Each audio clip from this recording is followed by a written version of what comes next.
Russia and Ukraine to hold direct talks in Turkey on the 15th, but without Putin and Trump, expectations are low. Russia and Ukraine are set to hold direct talks in Turkey on the 15th, but the absence of Russian President Vladimir Putin and U.S. President Donald Trump has significantly dampened global expectations for the meeting. Trump stated that unless he and Putin meet face-to-face, no progress will be made in the Russia-Ukraine talks. British media also pointed out that this is not surprising. If Putin were to attend in person, it would give the impression that he is on equal footing with Ukrainian President Volodymyr Zelensky.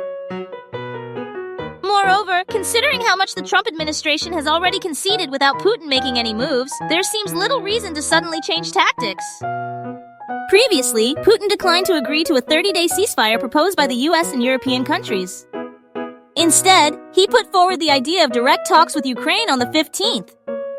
Although Zelensky agreed to go to Turkey, he repeatedly emphasized that he would not meet with any Russian representatives unless Putin personally attends the talks.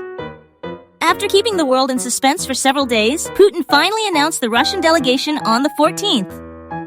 The list includes Presidential Advisor Medinsky, who had engaged in talks with Ukraine at the start of the war, Deputy Defense Minister Fomin, GRU, Military Intelligence, Chief Kostyukov, and Deputy Foreign Minister Grushkin.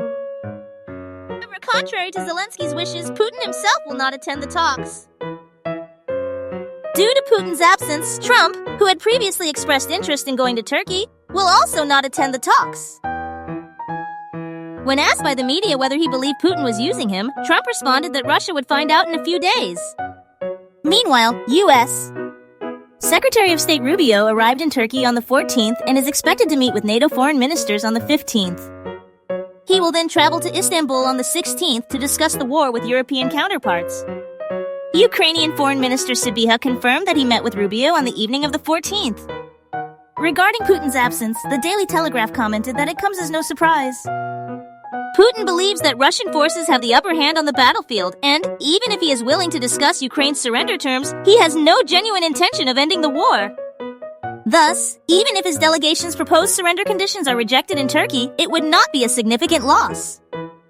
Furthermore, given that the Trump administration has yet to take major action against Russia, Putin has reason to believe that a failed negotiation would not lead to severe More importantly, the foundation of direct talks is genuine, substantive negotiation. But how can a meeting between the two leaders happen if Russia is demanding Ukraine's unconditional surrender?